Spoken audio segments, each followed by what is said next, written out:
నెలల తరబడి ఎన్ని మందులు వాడినా మీ మోకాల నొప్పులు తగ్గట్లేదా? ప్రాణ పెయిన్ క్లినిక్ లో అత్యాధునిక చికిత్స. తెలంగాణలో ఏర్పాటై సంచలనం రేపుతున్న హైడ్రా ఆంధ్రప్రదేశ్లోనూ అడుగుపెడుతుందా? సినీ దిగ్గజం అక్కినేని నాగేశ్వరరావుకు చెందిన కన్వెన్షన్ సెంటర్ కూల్చివేతతో 2 తెలుగు రాష్ట్రాలు ఉలిక్కిపడేలా చేసిన హైడ్రా ఏపీలో అవసరమైతే తప్పదంటూ కూటమి నేతల కామెంట్స్ కాకరేపుతున్నాయి. ప్రభుత్వ భూములు, చెరువులు, కాలువలను కబ్జా చేసి నిర్మాణాలు చేపడితే కూల్చివేయడమే హైడ్రా కర్తవ్యం. తెలంగాణలోని హైడ్రా వంటి సంస్థ ఏపీలో కూడా కనిపించబోతున్నట్లు సంకేతాలు వినిపిస్తున్నాయి.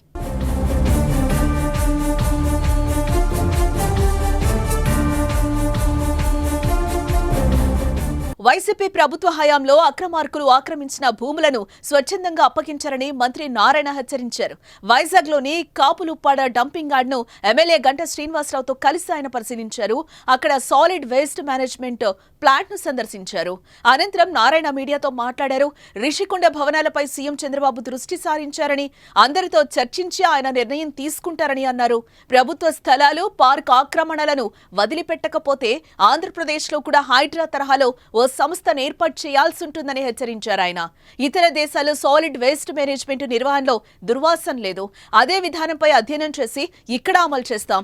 గత 5 ఏళ్లలో ఒక్క మంత్రి కూడా ఈ ప్లాంట్ కు రాలేదు. 2023లో 450 కోట్ల నిధులొస్తే వాటిని పక్కదారి పట్టించారు. సీఎం చంద్రబాబు చొరవ తీసుకుని ఆ డబ్బు మున్సిపల్ శాఖకిచ్చారు. వచ్చే నెల నాటికి టీడీఆర్ కుంభకోణాలపై స్పష్టత వస్తుంది. గతంలో ప్రభుత్వ స్థలాలు ఆక్రమించి నిర్మాణాలు చేశారు. అక్రమ నిర్మాణాలను వదులుకోవాలని పిలుపునిస్తున్నా, నిర్మాణాలు వదులుకోకపోతే మేమే స్వాధీనం చేసుకుంటాం.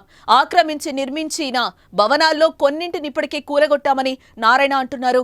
5 ఏళ్ల వైసీపీ పాలనలో వ్యవస్థలన్నీ నిర్వీర్యమయ్యాయని అన్నారు.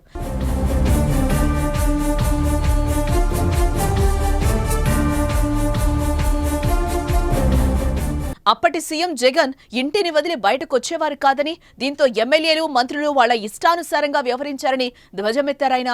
సెప్టెంబర్ 13న మరో 75 అన్నా క్యాంటీన్లు ప్రారంభిస్తామని మంత్రి వెల్లడించారు. ఈ సందర్భంగా విశాఖలో పార్కును ఆక్రమించి నిర్మాణాలు చేశారని గంటా శ్రీనివాసరావు అంటున్నారు.